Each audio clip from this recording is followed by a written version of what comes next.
Salam sejahtera bagi kita semua. Selamat datang teman-teman di conference kali ini.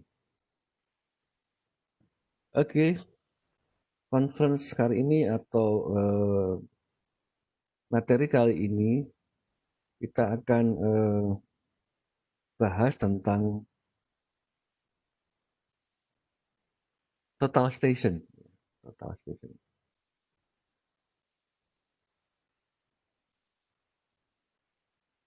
Total station. Oke, bentar. Saya.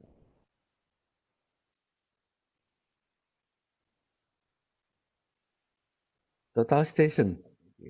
Kemarin ya minggu lalu kita sudah bahas tentang EDM ya.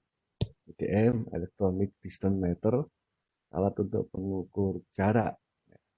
Dan seperti yang sudah dijelaskan kemarin atau minggu lalu, bahwa EDM itu sudah discontinued atau tidak diproduksi lagi alatnya. Tetapi alat tersebut sudah menjadi sebuah bagian atau part ya, atau modul di dalam sebuah alat yang lebih komprehensif, terintegrasi di dalam alat yang dinamakan total station ini. Oke, seperti apa sih total station itu dan bagaimana sih teknologi awalnya? Seperti yang kita ketahui sekarang bahwa untuk peralatan itu sudah mulai digital semua ya, sudah mengarah ke arah digital. Ya kenapa ya? Karena digital ini sudah memudahkan bagi penggunanya yang dulunya mungkin konvensional atau masih manual ya, masih berupa alat yang mekanik gitu ya. Sekarang sudah dijadikan dikonversikan menjadi chip-chip digital yang tentunya memudahkan. Di zaman kalian ini semuanya sudah digital, peralatan itu. Yang masih konvensional atau manual sudah jarang ada lagi. Dulit pun sudah jadi digital ya. Dan mungkin sudah Anda gunakan di semester sebelumnya waktu Anda kuliah UT ya, UT2 kemarin. Anda sempat praktikum nggak UT2 kemarin, teman-teman? Boleh bertanya, teman-teman? Sempat 1 minggu, Pak. Sempat 1 minggu, Bang ya. Oke. Lalu nggak sampai selesai ya praktikum kemarin. Iya, kalau saya baru teodolit aja, yang waterpass belum. Oh ya, oke. Ya, itu yang jadi kendala buat kalian yang ya, pandemi ini. Padahal ini kalau untuk anak geodesi ya harusnya memang kompetensinya harus praktikum, harus menggunakan alatnya dengan baik. Ya, insya Allah nanti jika pandemi ini segera berakhir, agar kalian bisa dapat full menu untuk praktikum ya. Agar bisa juga bisa seperti yang angkatan-angkatan sebelumnya dapat menguasai beberapa alat ini. Oke, nah sekarang total station itu apa sih? Atau sebutan lengkapnya atau nama lengkapnya itu disebut dengan Electronic Total Station yang disingkat dengan ETS atau orang lebih kenal atau lebih eh, sebutannya adalah TS saja, Total Station. Ya, nama lengkapnya itu adalah Electronic Total Station atau ETS ya. Oke, apa itu Total Station ya, atau ETS itu? Karena ETS ini atau Total Station ini adalah gabungan dari beberapa alat yang menjadi modul di dalamnya. Salah satunya yang sudah kita bahas yang terpenting kemarin, yaitu pengukur jarak digital atau pengukur jarak elektronik ya, EDM yang sudah kita bahas minggu lalu sebagai salah satu bagian yang terpenting juga, terpenting di dalam total station ini. Yang kedua adalah digital theodolit. Jadi total station ini secara utamanya secara apa ya, mainnya atau terpentingnya itu adalah penggabungan antara EDM dan digital dulu. Ya. EDM dan dulu yang digital yang digabungkan di dalam sebuah alat menjadi TTS. Tetapi bukan hanya dua itu dari TTS ini, tapi ada tambahan namanya data kolektor. Kenapa begitu? Ya karena ETS ini disiapkan menjadi alat yang full digital. Gitu ya. Data kolektor itu kalau mungkin Anda sempat praktikum di IT, Anda menggunakan buku ukur ya untuk menulis atau menyimpan data atau menghitung begitu ya. Menghitungnya. Data kolektor ini digital yang sudah diintegrasikan di dalam total station sehingga nanti hasil pengukuran ya, ataupun dengan pengukuran dapat Anda simpan atau Anda olah di dalam total station beberapa. Selain itu dibekali juga dengan mikrokomputer. Mikrokomputer ya komputer ya seperti yang kita tahu komputer, tapi dia mikro hanya kecil saja yang digunakan untuk fungsi-fungsi tertentu ya, seperti smartphone Anda. Nah, fitur komputer sebenarnya apa ya? Nanti kan Anda sering melakukan perhitungan-perhitungan di dalam pengukuran itu ya. Ada contoh Anda mengukur jarak, di situ kan jarak yang terukur adalah jarak miring, tetapi Anda juga harus menghitung jarak vertikal maupun jarak horizontal, terutama jarak horizontalnya ya. Atau menghitung lagi mungkin eh, koordinat. Ya. Jadi dari mana koordinat Anda berdiri sama backside sehingga Anda dapat menghitung koordinat di depannya. Nah, total station mampu melakukan itu nanti. Jadi data yang Anda dapatkan bukan hanya berupa sudut dan jarak, Anda juga langsung bisa mendapatkan data yang berbentuk koordinat. Dari mana itu? Ya dari perhitungan-perhitungan yang sudah disematkan di dalamnya ke komputer. Nah, dewasa ini untuk data station mikrokomputernya sudah dijadi lebih lebih komprehensif ya, lebih canggih gitu ya. Nah, karena data station sekarang juga sudah bisa memiliki ditanamkan OS atau operating system, pakai Windows, ya, Windows atau pakai yang lain ya. Mungkin Android beberapa akan dikembangkan nanti. Jadi dia semacam ya komputer gitu, bisa menampilkan gambarnya, menampilkan rencana yang mau diukur dan seterusnya dengan operating system. Nah, itu juga ada. Dan kita juga punya salah satunya di lab untuk yang total station yang pada operating systemnya ini. Oke, kita lanjutkan. Nah, itulah uh, electronic total station sebenarnya. Dia adalah alat yang menggabungkan beberapa fungsi dari peralatan yang lebih dibutuhkan di dalam pemetaan terestris. Ya, sehingga namanya menjadi total station. Total station itu asal katanya mungkin adalah total solution. Jadi solusi total untuk pemetaan terestris. Ya. Oke, bagian-bagian dari alat total station ini ya. Kalau dilihat memang secara visual itu sama ya, total station bentuknya seperti teodolit bentuknya. Nah ini sebelum ke bagian-bagiannya, mungkin ini adalah beberapa kelengkapan dalam total station. Jika Anda diberikan box total stationnya itu, untuk praktikum Anda akan mendapatkan beberapa bagian atau beberapa alat pendukung yang ada di total station itu.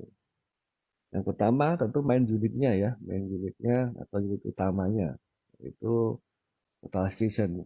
Nah, total station punya merek dan tipe yang bermacam-macam.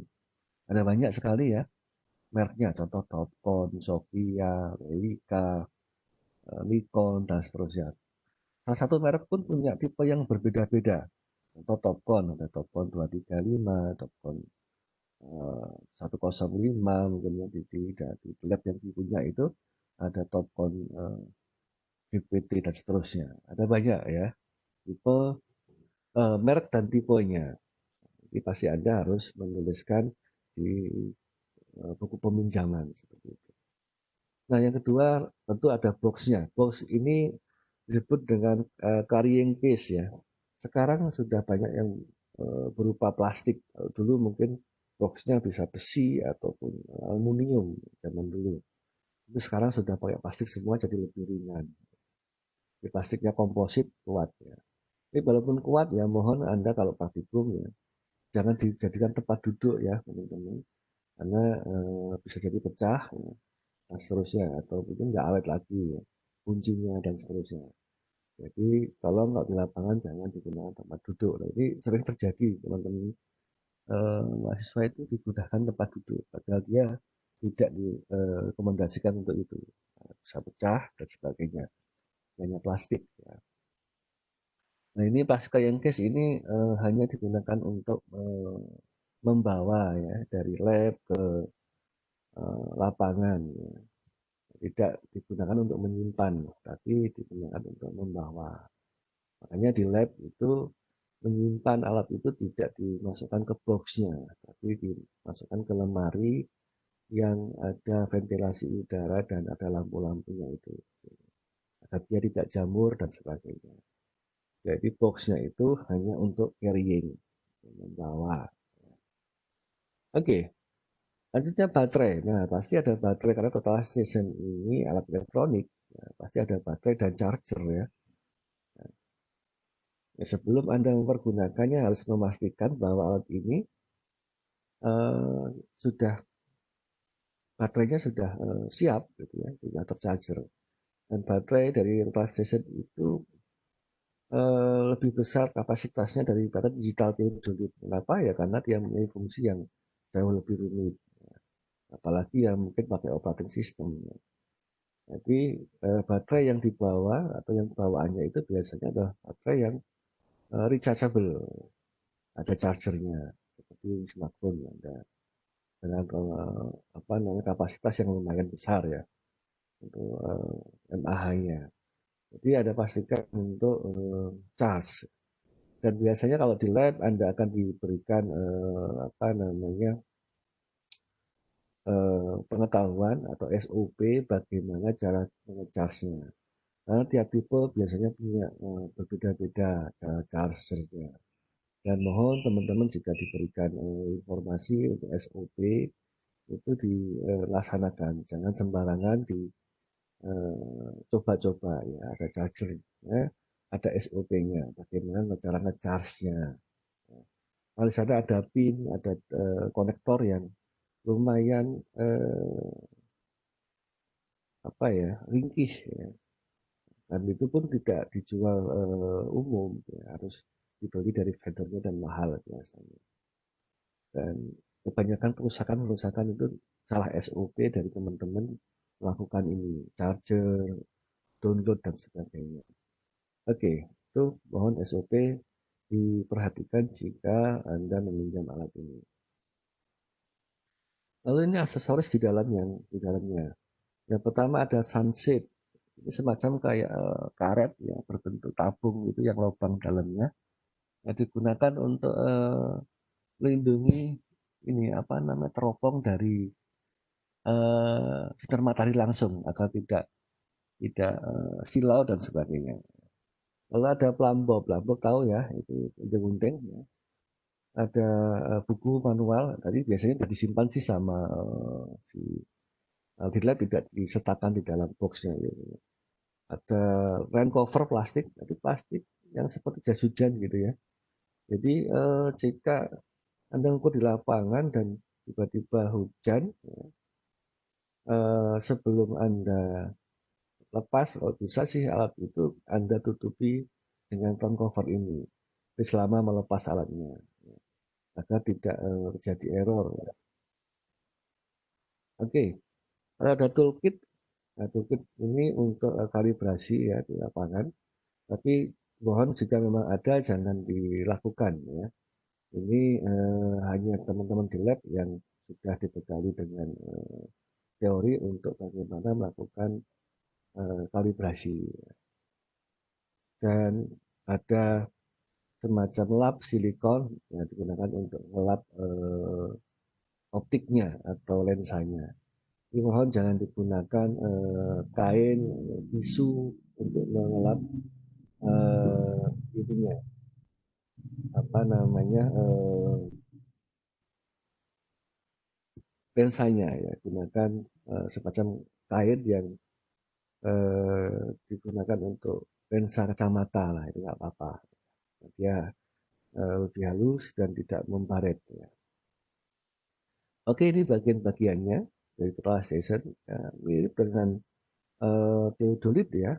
Anda bisa lihat di sana mirip sekali dengan teodolit, mulai dari atas di hand grip ya, hand gripnya untuk pegangan ya, terus ada apa namanya ini screw untuk melepas hand gripnya ya. Lalu ada apa namanya penanda tinggi alat ya, jadi center mark ya, instrument center mark dari kanan itu. Lalu ada optical plummet ya.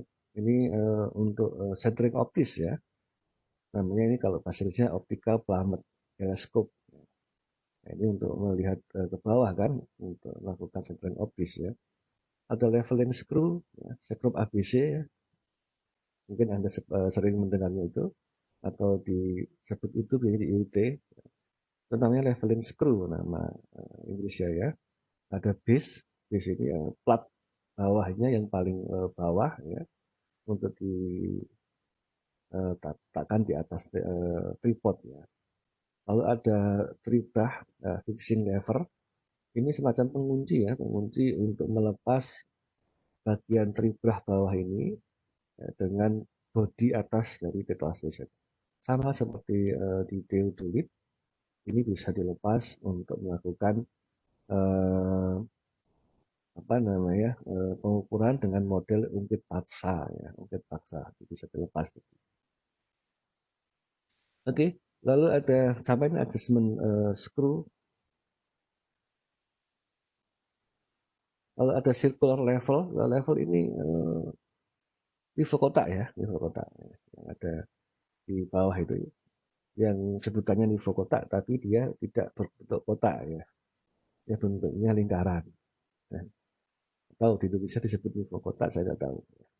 Oke, nah ini yang beda display unit. Display unitnya lebih kompleks daripada digital theodolit. Tombolnya lebih banyak dan displaynya lebih besar. Dan beberapa tipe ini menggunakan touchscreen. Ya. Bisa jadi ada yang touchscreen. Jadi bisa lebih rumit daripada digital theodolit biasa yang tombolnya hanya 2 atau 3 saja. Oke, lalu lensa ternyata. Lensa objektif ya, tahu ya. Untuk lensa yang menuju ke depan uh, objek ya. Point guide ini opsional, ini hanya beberapa tipe yang ada point guide ya, ini untuk melakukan stack out ya. Tapi tidak semua ada point guide ini. Hanya beberapa tipe dari merek Topcon ya, sebagai contohnya. Oke, nah ini di bagian belakangnya, tadi di bagian agak depan ya, ini bagian belakang ada beberapa yang sama ya. Baterai ini yang ada di sebelah kanan kalau tipe ini besar ya. Bentuk baterai bisa berbeda-beda ya, tiap tipe dan tiap merek.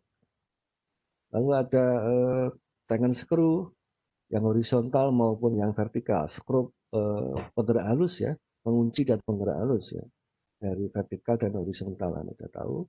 Dan ini juga SOP-nya mohon teman-teman ya, jika melakukan penguncian maupun melakukan penggerak halus ini, biasanya teman-teman ini sering lupa terjadi SOP itu ya, terkunci.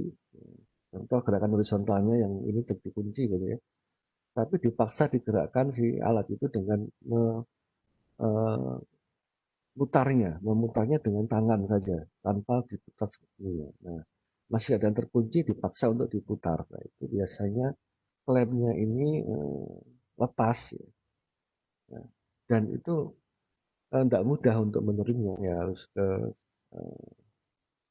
servis dan tidak murah juga, harus bongkar pasang. Ya, mohon Anda penggunaan alat itu lebih halus dan bertanggung jawab ya sesuai SOP ya. Oke, lalu ada di sini ya, ini juga khusus ya, beberapa tipe ada dan beberapa tipe juga beda ya. Yaitu untuk power supply yang mengukur mungkin lebih panjang gitu ya, bisa digunakan aki atau baterai yang lebih besar ya, bisa power supply-nya. Dan yang ini si serial signal connector ini adalah untuk mengkoneksikan si total station dengan komputer untuk keperluan upload maupun download ya, data dan upload data ya. Oke, nanti seperti apa nanti itu nanti dibahas juga nanti. Sama tadi ada apa namanya, Vivo tabung ya, LED level yang di atas ini. Eyepiece untuk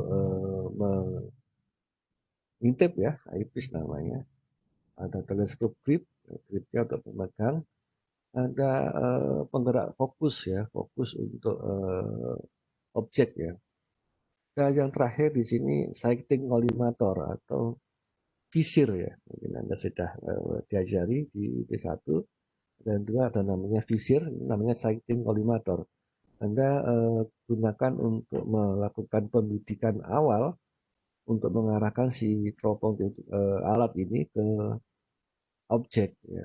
Sebelum Anda melihat memakai eyepiece atau lubang intip yang utama. Oke, ini visir sighting collimator. Dan ini adalah alat-alat ininya aksesoris lainnya yang harus ada di saat Anda melakukan pemerintahan digital ya. Tripod ya pasti ya harus ada, kalau nggak pakai tripod ya mungkin ya. Prisma ya, dapat Prisma 2 biasanya 2 tipe bagi Anda melakukan pengukuran ini. Biasanya makanya dikasih 2 tripod ya, tripod satu untuk alat, tripod satunya untuk Prisma Tribrah ini. Tribrah Prism itu prisma uh, single seperti ini yang dipasang di atas tribrah. Nah ini kan bisa dipasang di atas ini ya, tripod ya. Gunanya apa? Anda gunakan yang prisma seperti ini untuk mengukur poligon. Poligon itu kan fix ya, jadi kerangka pemetaan utama, kerangka utama pemetaan terestris itu menggunakan poligon ya kan, yang paling mudah ya. Selain itu kan ada yang lain, ada triangulasi, translasi, tapi paling mudah Anda pakai poligon biasanya. Dan diajari itu di UT. Nah, poligon itu harus punya akurasi ya, akurasi tertentu ya, tidak sembarangan. Dan biasanya kalau dengan diajari di UT, Anda menggunakan metode Baudit ya, yang Anda bisa ukur, lalu Anda bisa analisa beberapa sih kesalahan horizontalnya dengan ketelitian linier 1 banding berapa. Nah, itu. Nah, jarak itu akan sangat menentukan berapa ketelitian atau akurasinya itu. Maka saat Anda mengukur untuk poligon, digunakanlah tribah bersama ini. Agar tetap berdirinya di atas titik, tidak bergoyang-goyang. Ya, nanti jarak ke arah poligon yang diinginkan itu bisa akurat atau teliti. Di pemetaan digital ini biasanya syarat Anda untuk praktikum dan menghitung poligon untuk Baudit itu disyaratkan di dalam SOP-nya adalah 1 dibanding 7.000. Nah, harusnya lebih meningkat daripada yang IUT yang hanya 5.000 ya. Dan ini harus Anda tepati. Nah, kalau pakai total session itu harusnya sangat mudah dicapai ini. Tapi ya Anda harus mengikuti SOP-nya ya, mengukur poligon ya, dengan menggunakan librah prisma, bukan dengan single prism dan prism pool ini. Nah, kalau single prism ini yang kecil tanpa librah ini sebenarnya sama, jadi lepas atasnya ya. Ini pasangannya adalah dengan prism pool atau jalon ya. Jadi prisma ini akan dipasang di atas ya, situ, dengan skrup. di atas dari pool atau si jalan ini. Gunanya untuk mengukur titik-titik detail. Titik detail tidak perlu akurat banget ya, tapi juga harus diperhatikan juga ya. Nah, itu gunanya menggunakan prism pool ini ya, agar lebih cepat dan lebih mudah dalam mobilisasi ya, bergerak dari satu titik ke titik lain. Tidak perlu Anda menggunakan tripod dan triple prism untuk titik detail. Ini gunanya. Dan yang terakhir di sini ada kabel data. Kabel data ini digunakan untuk download dan upload data dari total station ke komputer maupun sebaliknya untuk upload ya. Nah ini ada pin-pinnya juga dan ini belajar untuk SOP bagaimana memasangnya, bagaimana mencabutnya agar alat ini tidak mudah rusak. Ini hanya kabel, hanya colokan saja, tapi colokannya memang khusus, dia memiliki sedikit pin kecil-kecil gitu ya di dalamnya. Dan itu jika tidak sesuai SOP dalam melakukan pemasangan dan mencabutnya, ini bisa mudah patah dan mudah lepas. Nah, ini kalau Anda cari di toko komputer nggak ada ya, yang untuk colokan seperti itu. Nah, harus ya, di tempat yang beli alat atau vendornya. Dan harganya ya begitu, ya, mahal ya. Karena memang dibuat khusus hanya untuk beberapa alat itu aja. Contoh alatnya Topcon ya Topcon, alatnya Sophia Sophia. Gitu. Jadi kadang mereka menjualnya ya mahal karena bisa beli khusus. Nah, untuk beberapa tipe ya yang seperti itu. Mungkin yang tipe-tipe yang sekarang yang hanya bisa juga hanya pakai flash disk, ada yang pakai apa namanya kabel USB biasa itu ada. Ya. Begitupun dia pakai flash disk ini ya teman-teman. Saya ingin katakan juga sudah memakainya. Nah, perhatikan dan pastikan si flash disk yang Anda gunakan itu juga bersih dari virus ya. Karena beberapa organization yang menggunakan operating system yang bisa di-build dengan flash disk, bisa mencolokkan flash disk itu yang menggunakan operating system yang juga rentan dengan virus-virus komputer. Nah, Anda pastikan dulu, Anda scan, Anda bersih, yakin bersih baru digunakan untuk menghubungkan alat PS tersebut ke flash disk. Oke, lanjut. Nah ini contoh-contoh yang dipunyai UDC ya, beberapa tipe yang kita punya. Yang paling banyak mungkin tipe yang ini ya. Topcon mereknya, GTS 235, GTS 105, dan mungkin sekarang sudah ada yang baru-baru lagi yang Topcon. Kalau ini sudah nggak ada, ini kayaknya sudah rusak dan tidak dipakai lagi. Sudah nggak ada. Nggak mungkin ada ini. Sokia, Sokia sekarang juga sudah banyak beberapa ya. Ini dulu kita punya yang pertama kali kita punya ini Z630R ya. Ini reflectorless kita punya di lab ya. Dan ada Nikon Vivo C2. Ini yang menggunakan OS-nya Windows ya. Touchscreen ini OS Windows, pakai Windows mobile. Nah, mungkin Anda pernah punya apa ya smartphone ya yang pakai Windows ya mungkin ya seperti itu, atau mungkin yang pernah pun pakai Pocket PC ya seperti itu ya. Nah, ini touchscreen ini kita punya juga. Oke, itu tadi contoh-contoh yang punya isi sih. Mungkin yang upgrade baru sekarang saya belum tahu lagi. Sudah ada beberapa yang baru ya, di di lab ya. Nah, penggunaan si alat itu tidak lepas dari apa ya penggunaan interface ya. Tahu interface ya namanya. Mungkin Anda bikin digital namanya interface.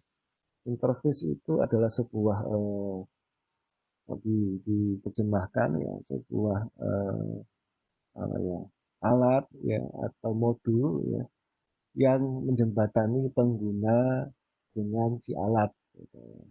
Jadi interface itu bisa berupa software maupun hardware.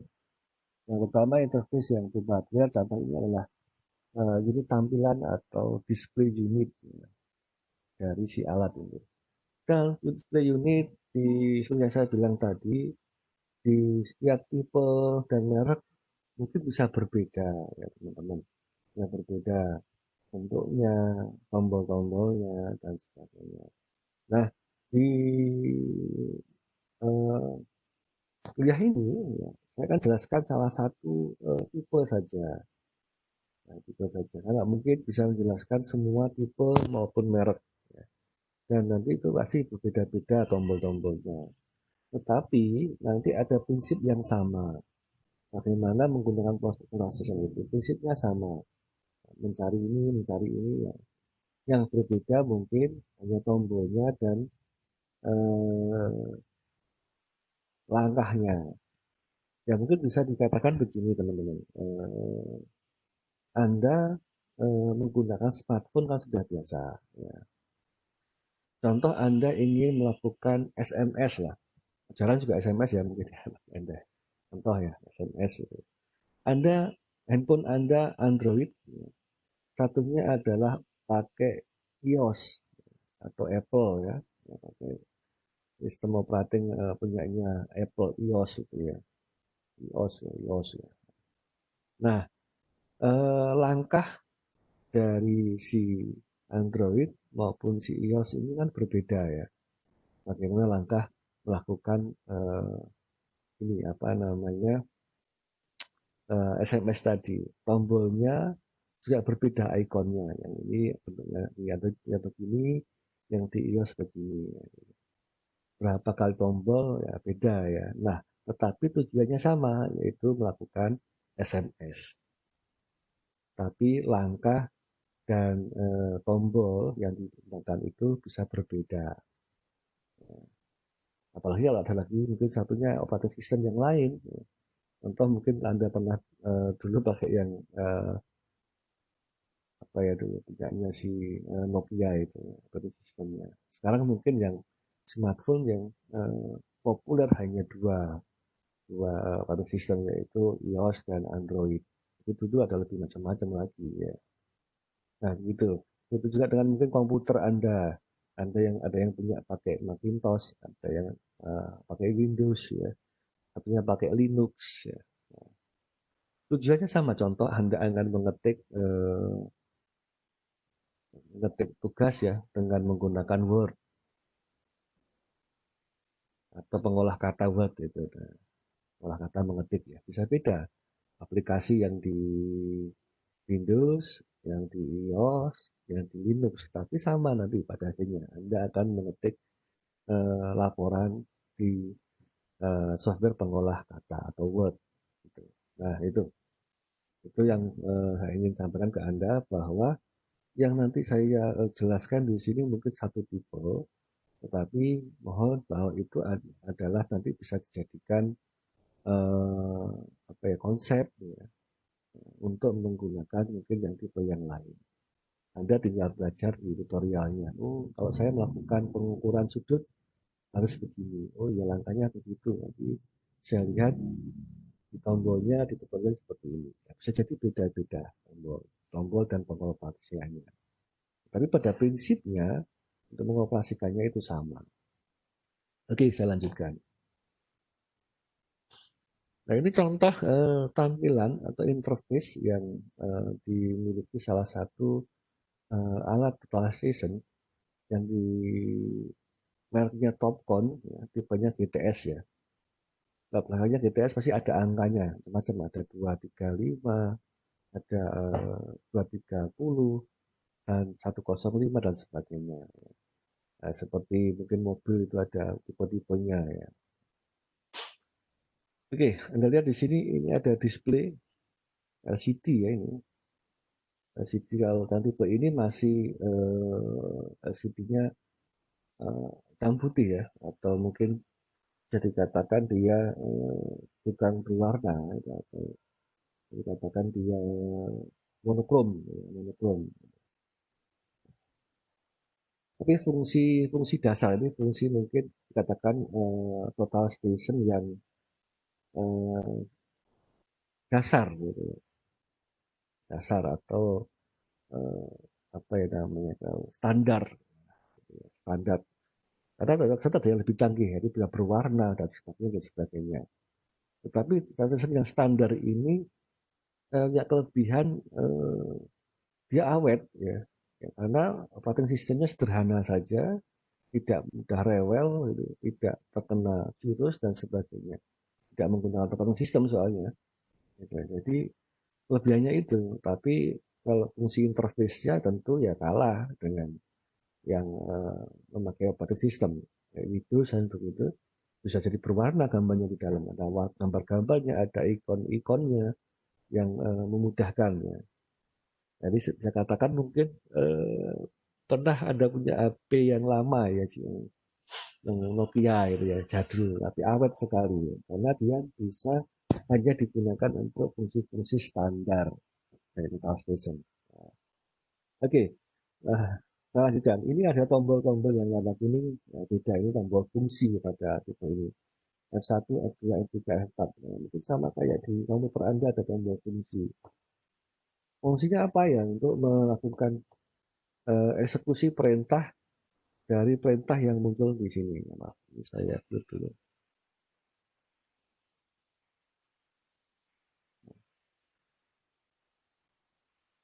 Perintah yang ada di sini muncul perintahnya di LCD ini. Anda tinggal klik gitu. Nah, bisa berganti-ganti. Nah, seperti tidak di komputer juga begitu. Anda untuk F1, F2, F3, F4 itu pasti punya tipe yang berbeda-beda. Eksekusi perintah yang berbeda-beda sesuai dengan software yang muncul ya. Ada yang untuk mungkin kalau di BIOS mungkin buka BIOS atau mungkin fungsi satu yang untuk simpan data dan seterusnya. Power sudah tahu ya power. Ini ada tombol angka dan ada hurufnya. Ini disebut dengan tombol alfanumerik ya. Alfa numerik. Ya, itu alfanum aja. Artinya apa? Dia tombol yang mempunyai fungsi untuk input data angka, huruf ya, alfa itu dan angka, alfa dan numerik. Ya, untuk alfa itu adalah alfabetik, num adalah numerik atau numerik angka. Ya mungkin kalau Anda sudah pernah menggunakan HP jadul, Anda sudah tahu bagaimana cara melakukan pengetikan itu. Kalau Anda ketik satu kali dia angka satu ya, kalau numerik ya. Kalau Anda ingin mengetik huruf, Anda harus ke setting alfa dulu. Contoh Anda akan mengetik U, berarti Anda harus 3 kali mengetik itu angka satu, 1, 2, 3 baru U ya, alfa numerik. Dan ini tombol apa khusus ya untuk ini yang pertama menyalakan ya. Lalu tombol bintang ini shortcut biasanya shortcut. Nah, ini tombol untuk shortcut ke arah pengukuran koordinat ya. Ada tombol menu ya. Ini untuk masuk ke menu utama ya, menu pengukuran. Ada yang mengukur untuk stake out, untuk mengukur detail dan detail atau yang lain ya. Nah ini ada tombol yang punya double ya, double fungsi ya. Fungsi kursor ya, bisa naik turun. Ini naik ya, kan ini ada gambar kodenya untuk naik ya. Ya, untuk sorting naik dan sorting turun juga dengan menu. Dan ada simbol yang bentuknya segitiga seperti itu. Ini untuk mengaktifkan EDM, nah ini EDM. Jadi class session ini biasanya ada fungsi yang hanya untuk EDM saja, contoh mengukur jarak cepat ya. Jarak saja ya, Anda klik di situ, langsung dia akan aktifkan EDM dan mengukur jarak. Itu EDM. Angle yang bawahnya ini sama seperti EDM tadi, punya fungsi utama berdua, yaitu untuk cursor down dan angle untuk mengukur sudut. Jadi fungsi seperti digital theodolit. escape udah tahu ya, enter sudah tahu, tidak perlu saya jelaskan. Nah ini unit interface ya, atau tampilan dari token GTS. Dan bisa berbeda-beda pada tipe maupun merek yang lain. Tentu Anda bisa menyesuaikan. Pasti ada beberapa tombolnya beda, tapi mungkin ada fungsi-fungsi yang angle ini pasti ada. EDM pasti ada, pasti ada. Tapi tombolnya mesti letaknya di mana nggak tahu ya, beda-beda merek. Nah contoh ini yang punyanya si Nikon, Nikon ya, yang tadi Nivo C2 ya. Layarnya lebih signifikan besarnya ya, daripada tombolnya yang sedikit. Kenapa begitu? Karena dia sudah menggunakan OS Windows. Jadi perintah-perintahnya sudah ditampilkan di dalam. Anda tinggal klik saja juga, atau touchscreen gitu ya. Tapi di sini saja belum kapasitif yang ini dua ini. Masih yang lama, jadi menggunakan pen stylus untuk menekannya. Nah, mungkin yang tipe yang sekarang kan sudah lama ya, yang sekarang yang mungkin baru-baru sudah bisa kapasitif menggunakan jari. Jadi nanti kalau Anda mungkin kerja di perusahaan-perusahaan yang punya alat seperti itu sudah nggak kaget lagi. Ternyata ada total vision yang sudah menggunakan operating system. Ya. Oke, sedikit lagi, kenapa total station? Ya. Makanya di sini ada keunggulan total station daripada konvensional. Ini sedikit cerita saja bagi Anda ya, bahwa total station sudah akan mempersingkat proses pekerjaan dari yang konvensional ya. Ada alat, ada buku, ada kalkulator, gambar manual dan seterusnya menjadi sebuah alat yang digital gitu ya.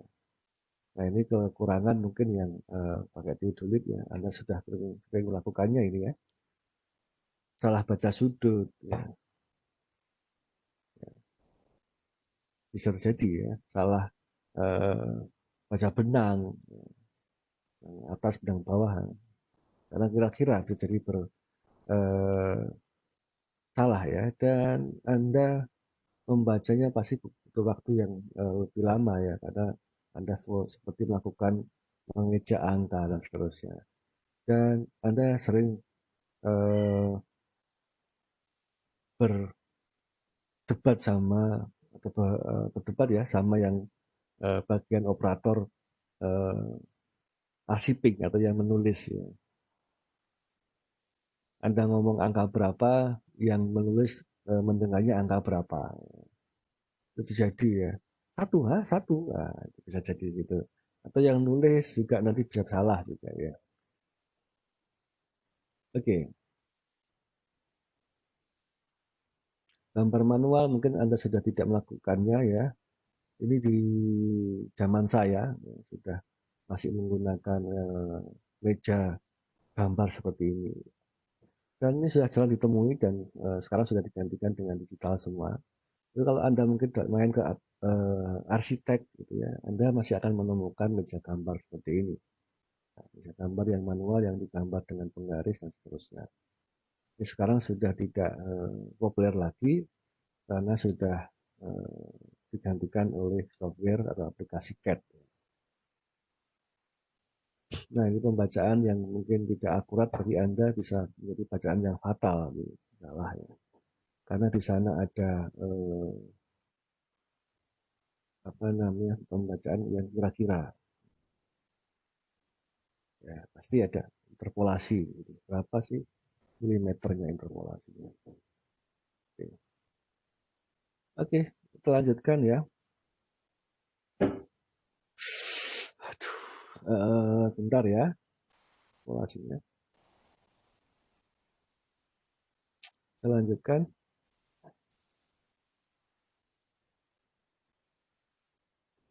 Bisa kesalahan menulis juga terjadi ya bagi Anda.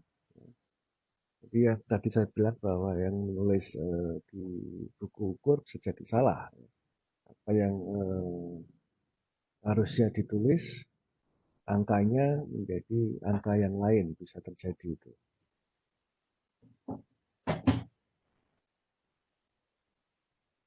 Oke. Dan itu jadi kesalahan yang fatal. Oke. Editing gambar ini yang mungkin gambar yang manual ya. Sekarang digital sudah mudah untuk melakukan editingnya. Oke.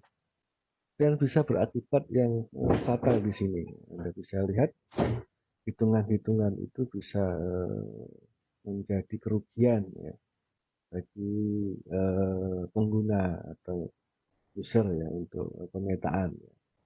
Nah, ini hanya perkiraan saja, perkiraan kesalahan yang bisa terjadi. Ada salah 1 senti untuk ini perkerasan untuk ini ya apa namanya jalan-jalan ya. Tetapi kesalahan itu bukan hanya terjadi pada alat ya, bisa jadi kesalahan juga karena manusia yang mengukur ya. Ukurnya sembarangan saja juga bisa salah. Tapi di sini kita anggap bahwa yang manusianya sudah oke, software sudah oke, tapi yang bermasalah mungkin pada alatnya. Gitu. Oke, ini juga perkiraan, ya. Ini estimasi saja bahwa kesalahan mengukur itu bisa fatal akibatnya. Nah, makanya itulah muncul alat yang lebih komprehensif untuk mengukur terestris. Selain hanya teodolit, yang mengukur jarak hanya menggunakan optis yang banyak salahnya, dan mengukur dengan menggunakan pita ukur yang gampang melengkung, gampang molor gitu ya. Nah, dengan total station hal itu mampu diperkecil atau diminimalisir. Nah, itulah total station. Oke, silakan teman-teman kita buka sesi diskusi. Jika ada yang bertanya, saya persilahkan. Silakan.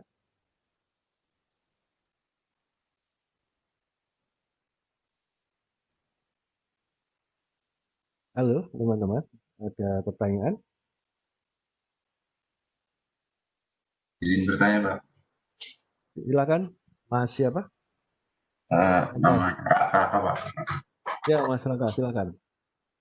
Kalau dari Total Station sendiri, Pak, karena dia proses pengolahan datanya otomatis di alat, itu mungkin terjadi kesalahan nggak sih, Pak, dalam proses pengolahan datanya? Jadi kayak kesalahan dari mesinnya gitu, mungkin terjadi nggak sih, Pak?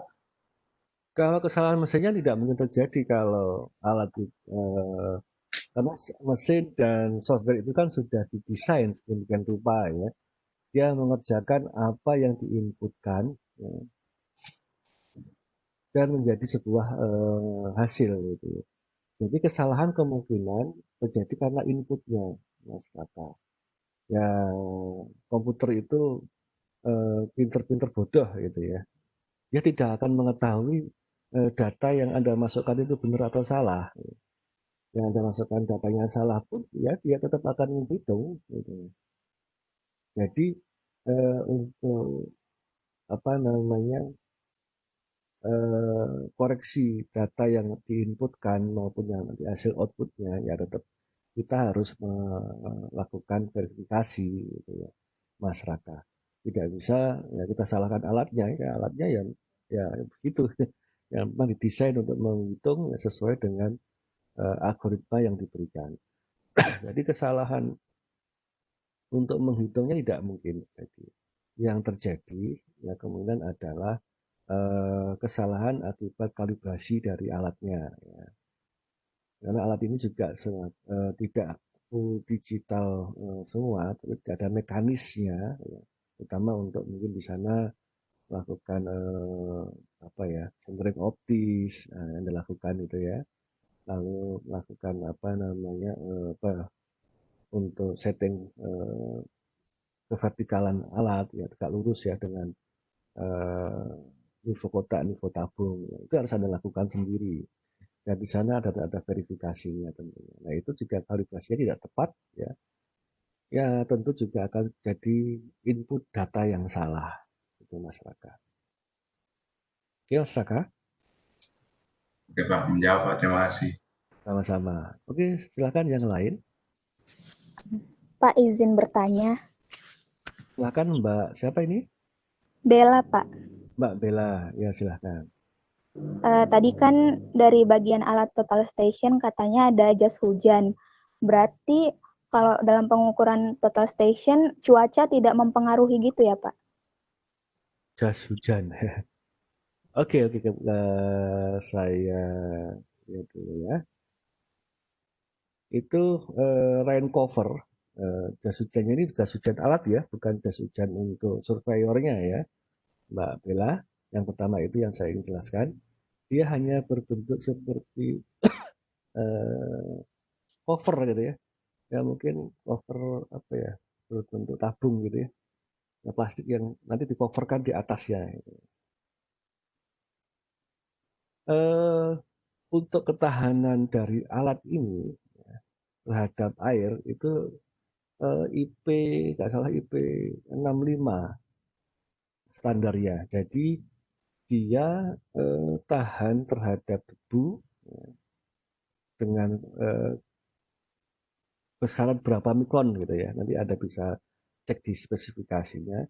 Dan tahan percikan air. Ya.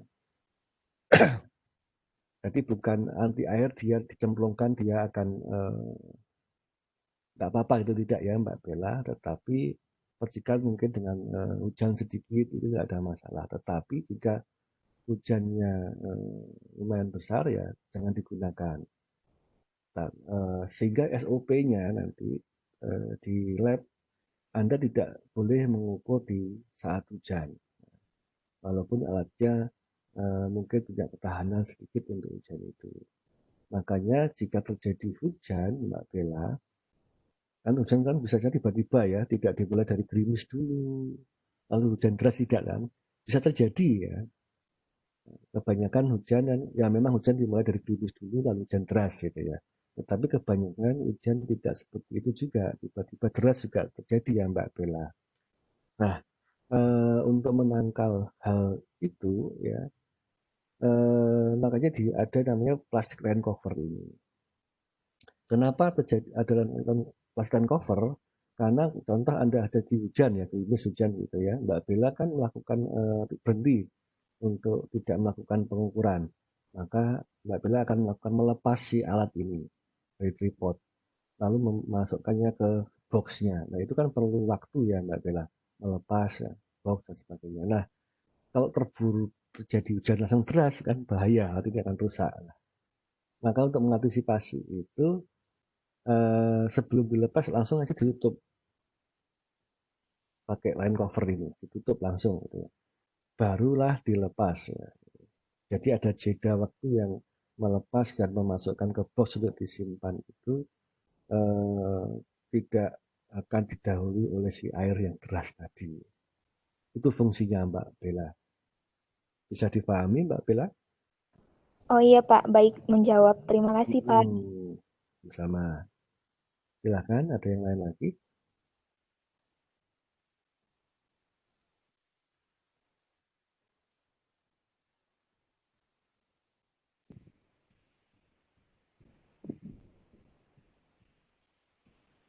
Pak, saya izin bertanya, Pak. Silahkan, Mas siapa ini?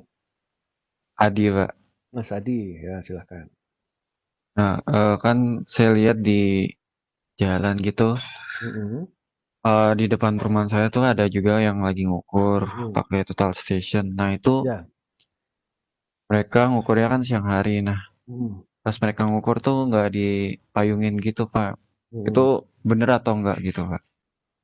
Oke, secara SOP ya, ini untuk apa namanya membuat ketahanan alat ya dan operating dari alat itu ya lebih baik memang dipayungin karena alat seperti ini kan mempunyai eh, operating suhu yang kemarin saya tahu ya, dia sampai 30-40 derajat Celcius.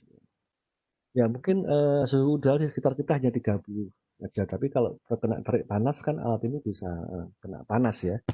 Jadi panas gitu karena dia komposit, ada besi dan plastik yang kemungkinan ya bisa mengaruhi dari keakurasian data. Nanti sama menuai dia di dalamnya ya.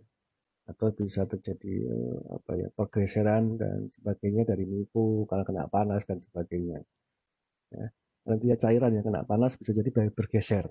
Padahal sebenarnya nggak geser gitu ya. Tapi karena kena panas dia bergeser itu bisa terjadi. Nah itu karena makanya disarankan untuk operating temperatur dari alat ini itu antara 30 sampai hanya 40 saja. Sudah itu tidak. Makanya lebih baik kalau alat ini dipayungi kalau mengukur gitu ya. Agar dia suhunya konstan di antara ini, tidak lebih dari ini dan tidak kurang. Kalau kurang sih nggak mungkin ya, karena di Indonesia ya pasti lebih ya. Itu kalau di Indonesia. Nah, nah itu karena nanti EDM ada setting EDM itu juga dia akan memperkirakan nilai temperatur operatingnya. Itu Mas Adi. Ya kalau dikatakan salah atau tidak mengukur tanpa payung ya tidak kita katakan 100% salah Mas Adi. Tetapi secara SOP hal itu tidak baik. Ya. Kenapa ya? Itu kalau kita mau mengukur secara apa namanya akurat ya SOP harus dijalankan. Karena bisa jadi saat itu juga nggak panas ya. Kalau bisa SOP dijalankan ya untuk mengantisipasi hal ini. Karena tidak terjemur panas yang mengakibatkan terjadinya error atau menjadi terjadinya pemuaian pada info dan sebagainya. Itu Mas Adi. Bisa dipahami Makasih Mas Pak. Adi? Ya, Iya sama. Pak, bisa Pak. Oke. Mungkin satu lagi jika ada pertanyaan. Sebelum saya tutup conference-nya, sudah 1 jam. Silakan. Pak, saya Hafi ingin bertanya, Pak. Silakan Mas Hafi. Itu kalau yang saya lihat tadi total station penentuan depan belakang alatnya gimana ya, Pak? Arah depan, arah belakang. Atau di total station arah depan, arah belakang nggak terlalu diperhatikan, Pak?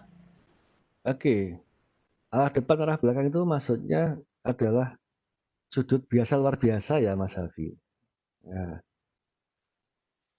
Karena mungkin kalau Mas Hafi sudah pernah menggunakan teodolit pasti ada sudut biasa dan luar biasa ya. Sudut biasa yang dimulai dari 0, luar biasa mungkin dimulai dari 80 ya. Dengan memutar apa si teropong dan memutar bodinya. Nah itu Anda bisa lihat secara visual Mas Hafi, yaitu pada display sudut yang Anda lihat di sini. Kalau dia bisa memulai dari sudut-sudut yang apa ya kecil, ya. Kecil itu di antara nilai-nilai kecil, yaitu pasti biasa ya, bukan yang luar biasa. Ya. Nah, tapi juga mudah kita bisa lihat secara visual juga atau apa ya bentuknya ya, untuk melihat apa mengukur pada standar biasa atau pada sudut biasa itu ya atau depan belakang yang mana Mas Hafi itu biasanya ya teropong yang uh, ini ya yang objektif menghadap ke depan gitu ya ke depan dan biasanya kata terlihat itu kalau maaf yang menghadap ke kita itu biasanya ada ini tombol atau penggerak halus vertikal itu menghadap ke kita. Ini biasanya kondisi pada sudut atau pengukuran sudut biasa, ya. Bukan yang terbalik luar biasa, yang mulai dari sudut besar ke kecil. Ini kondisi biasa. Tapi sebenarnya itu tidak ada masalah ya Mas Hafi. Itu hanya mulai dari mana mengukur yaitu biasa dan luar biasa. Tetapi biasanya memang surveyor akan mulai mengukur ya, dari sudut yang biasa, bukan sudut yang terbalik luar biasa atau yang itu.